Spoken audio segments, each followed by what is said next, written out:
We have another update for Age of Mythology Retold. If you're keeping up with your updates, it's apparently 17.51177. There's been quite a lot of updates. Welcome, heroes, to another exciting update covering UI improvements, stability, and performance changes, gameplay fixes, plus a new campaign difficulty mode. I hope it's a really difficult one. And a festive holidays event. Oh, yeah, that's what they've been posting over their social media. So let's get into it, have a look. Thanks to our amazing community members. There we go. Thank you, us. Okay, new holidays event. The limited time holidays event will celebrate Thanksgiving up to the winter holidays, complete with 12 challenges to earn new profile icons between today and December the 22nd. Okay. So it looks like we've got some challenges here.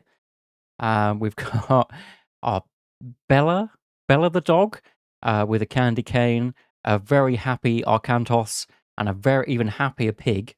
Let's have a look. So each day there'll be a new one that you can unlock. So train 50 villagers as the Greeks, sounds pretty simple. Win 3 skirmishes or multiplayer games, pretty easy too. I wonder what the time limit is though. I hope you don't have to do it on the day, because some people, like myself, won't be able to play every day.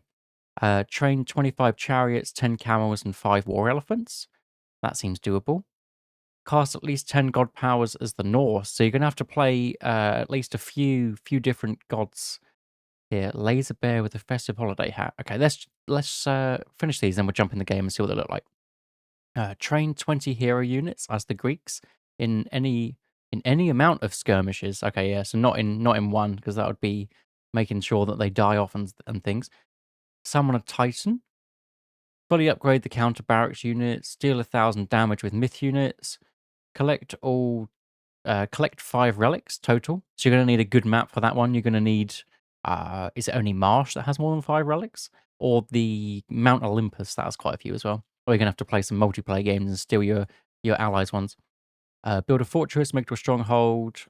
Nice and easy. Collect 2,000 as Norse. Collect 2,000 of each resources as Norse. Empower at least 10 buildings. You're going to have to play Ra with that one. So if we go into the game, wherever it is, we go in the game, we have the holidays event here, so we can actually see what some of these look like. So we've got Bella the dog, that alluvial clay one, which is a bit strange. The flying hippo. Now this one, Oh Canada, with his little Santa hat on. What else we got? I mean, that one, or Very Happy Arcantos, is probably the best. Maybe the Scared Old Man. That's also good. Or this terrifying, that Fork Boy? That terrifying thing there. But there's some pretty good ones, considering the current ones are pretty lackluster. Oh, here's a better way to look at them. Considering, yeah, the current ones, you don't really get many, so it'd be nice to have a few more. What are we? New campaign difficulty, ludicrous difficulty. Experience a new level of challenge, the new ludicrous difficulty. Now, I'm definitely going to have to play this. Whether or not I do some videos of it, we'll see. If anyone wants to see that, let me know. There's some really hard missions that I didn't actually get a chance to do the first time before they patched them and made them a bit easier. So maybe some of those are going to be hard with this ludicrous difficulty. If you want me to try any of those specifically, let me know. I'm more than happy to do that. Revisit the campaigns. Yes, ludicrous difficulty combines the Titan difficulty with new modifiers to raise the difficulty. Okay, perfect. Looks like here there's just a load of things to optimize bits, stop crashes. I hope it stops the out of syncs and anything to do with viewing games. I've had trouble viewing some games recently, especially from the tournaments, and some videos I just couldn't put out because it crashed halfway through and I just got screwed over. So hopefully that's fixed in here too. Some localization fixed a bug causing the game to load with incorrect languages. Well, that's not ideal, so let's hope that one's fixed. It's a pretty big fix. Graphics. Mamillo helmet will not show in its baseline version. Okay, so he's not got a hat when he's not medium yet. Add new unit models for the holidays event, including a turkey, pumpkins, and relic turkey. Okay, that could be pretty cool. Looks like the UI stuff is mainly typos and bugs. I don't see anything that's major. Adjusted the cross input toggle tooltip to correctly reflect what its intended use is. Yeah, this is important because right now it's basically the cross input toggle means if you turn it off, you have to use a controller, which it doesn't say that now. So I think cross input toggle is definitely needed to be updated. So that's a good one. Hotkeys added a new setting to control edge panning behavior, enabled by default. This will match the old behavior. Okay, so there's something that's really annoying. If you have a second monitor, your mouse will just move off of it. I hope that's what it's going to fix, because if you would need to alt tab in a certain way, otherwise you would move off the screen and it would be really frustrating. Holding alt and drag selecting will now only select military units. Okay, so I assume this is if easy select is off. So when I have easy select on, so it just selects the military units, and then I hold alt to just select the villagers. So hopefully that's still the same, but it's good that it's also put that in for people that don't have that function. Basically, just the opposite way around, which is a good one. Controller and Xbox, there's a lot of controller stuff. There we go. I think this is what people have been asking for. So with the cross input when it's disabled, when you need to use a controller, you're going to get military auto train, so military auto queue and villager priority systems. I think this is good for the controller scene. I feel like it's going to be a lot harder to get the right buildings to produce the right stuff. You just got so few buttons that I definitely think that'll be good. I do want to try a controller game. I've tried some just for some of my shorts and stuff, just so I know what some of the buttons are and how people play, but I haven't played a competitive game, literally just against the AI. So that could be interesting. This is just for controller, but it says improved auto scout. Well, I mean, scout. Improved auto scout logic. I hope that's just in general rather than just for Xbox, because it can be useful to put a Pegasus or something like that on auto scout.